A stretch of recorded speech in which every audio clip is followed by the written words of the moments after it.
வணக்கம் நண்பர்களே. இந்த கதையில் வரும் கதாபாத்திரங்கள் மீனா, பேசும் காத்தாடி.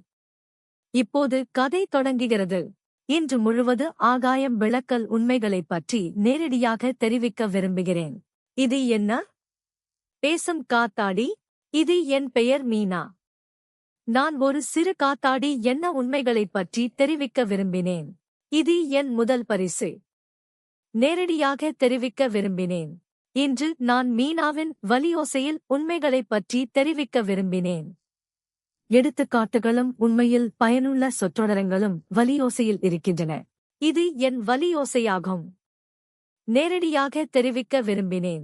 இன்று நான் மீனாவின் வலியோசையில் உண்மைகளைப் பற்றி தெரிவிக்க விரும்பினேன்.